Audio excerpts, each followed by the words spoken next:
collaboration between Brock and Niagara Catholic was so helpful in taking on this challenge of meeting the needs of everyone based on their range of experiences with coding.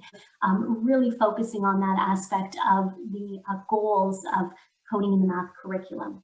We acknowledge the challenge that this brings to teachers when being asked to now teach coding as a tool for mathematics. Coding is a creative process that cannot really be learned overnight. And it's different, for example, than when being asked to now teach concepts in financial literacy.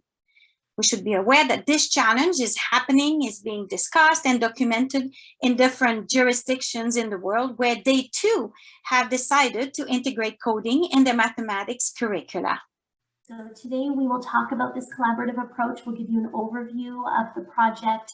We'll give you some examples of what that looked like in both the preparation, but also in the implementation and the reflection afterward. Give you a little bit of insight into the implementation gained from both the teachers, the pre-service teachers and the in-service teachers, talk a little bit about the benefits that we found and some of those challenges and recommendations that we have moving forward.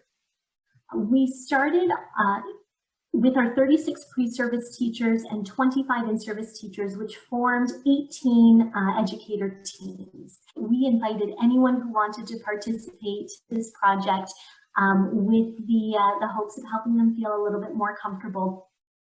The idea was that in the first session, they would pick an activity that was going to be done in the classroom.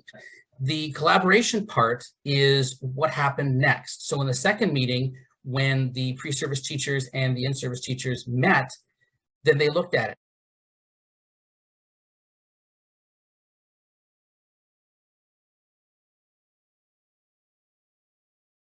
We want to focus on one particular activity that was done. And the activity we want to focus on is one that was involving how to bring in sub-programs and sub-procedures into the lesson and how they could show dilations. So the group that was chosen, so the two pre-service teachers were Abby and Jessica, and the two in-service teachers were John and Stephanie. And they chose to use the resource that we have available for all of our elementary schools, and that is MathUp.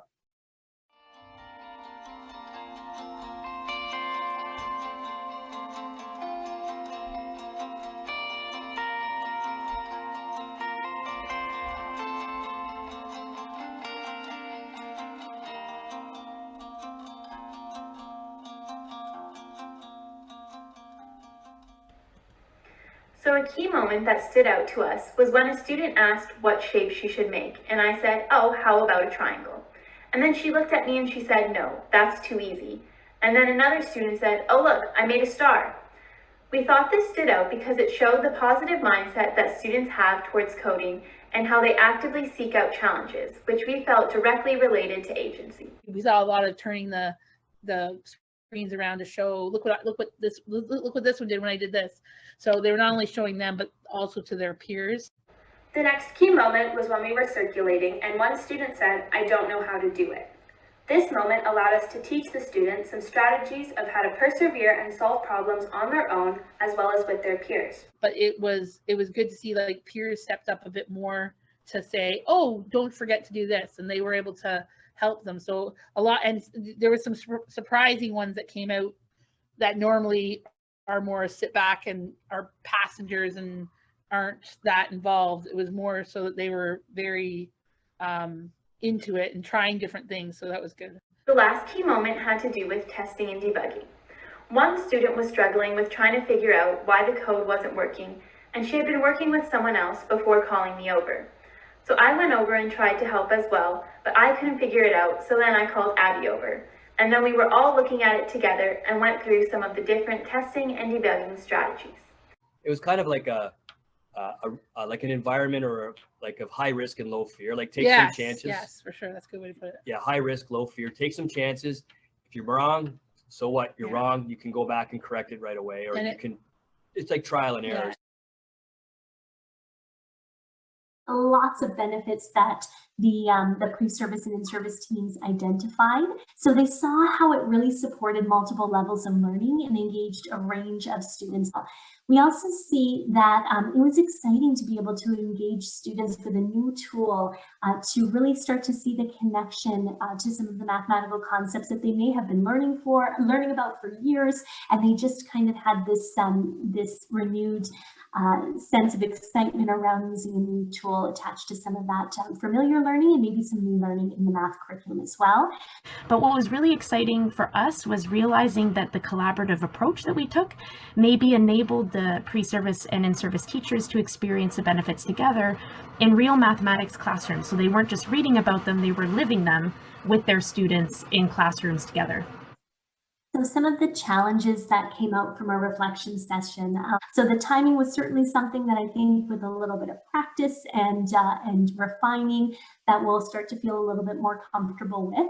Ensuring students stay on task, although they were certainly engaged in the excitement of the lesson, sometimes it's just a little too enticing to be using that meowing cat button, and we completely understand. So, you know, making sure that students are able to stay on task as they start to find really cool features of programs that they may not have known existed before. So that was something that we're, you know, kind of getting a handle on. Here are some quotes about the implementation challenges. From a pre- and in-service teacher team, we maybe overestimated their coding skills, overcreated activities for the amount of time it actually takes in the classroom. And from an in-service teacher, the main hurdle was how do we teach a math concept using a method that students do not understand. We felt it, just like with benefits, it was important to mention that these challenges are also showing up in research literature. And we mentioned in particular 2 papers because they're actual reports by other teachers who are currently facing new curricular demands involving coding, and they too are experiencing challenges and working on overcoming them. So finally, we have some recommendations that the educator teams made. With that, they also recommended doing the work ahead of time to figure out what students know and their comfort level with some of the programs that they're using to make sure that they have that background knowledge as you're starting to now layer on some of the other things that the lessons were requiring. Acknowledging that we are fostering this environment that is accepting of errors and mistakes and using those as opportunities to reflect and learn from those errors and mistakes.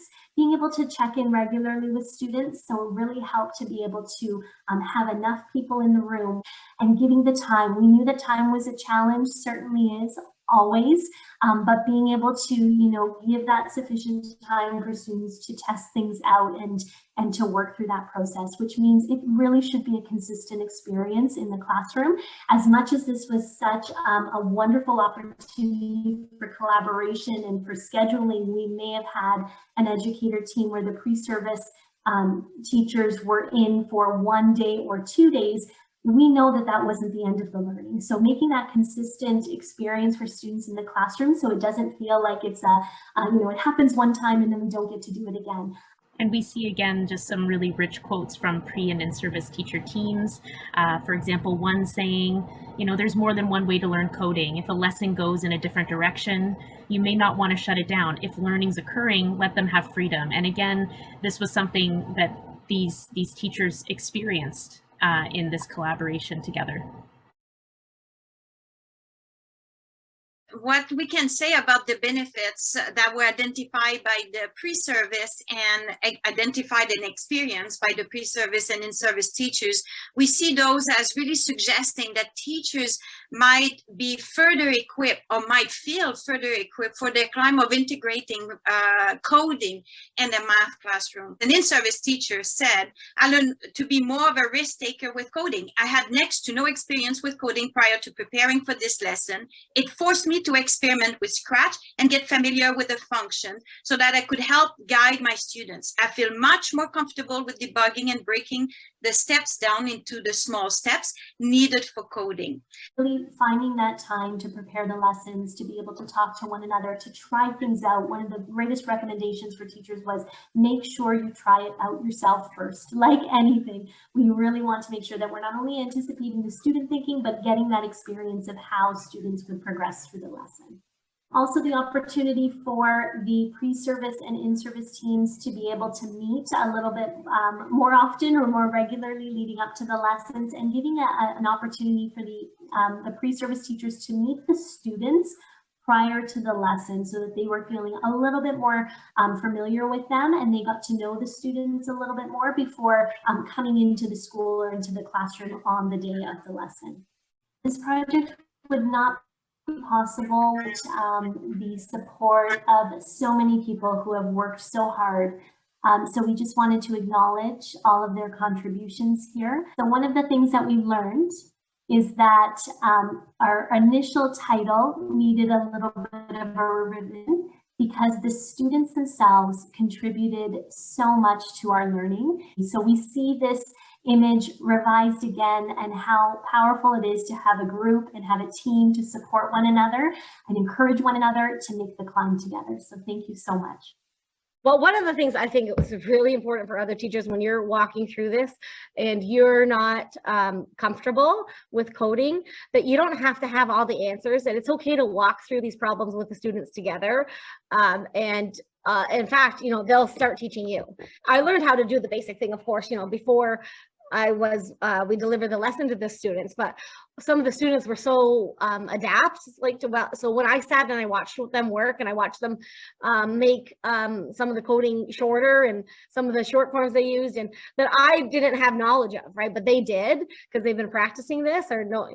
That was that made it a little less threatening, right? To want to do this in the classroom, that you can walk through this with them, that you prepare your lesson, but then be prepared for the kids to wow you, and let that be okay. We have also provided you with more resources available at the site shown on your screen. Here you can learn more about the different teams' experiences, including those from different grades. The facilitation guide provides a summary of what we have learned, including our findings and reflections, as well as different resources such as the references.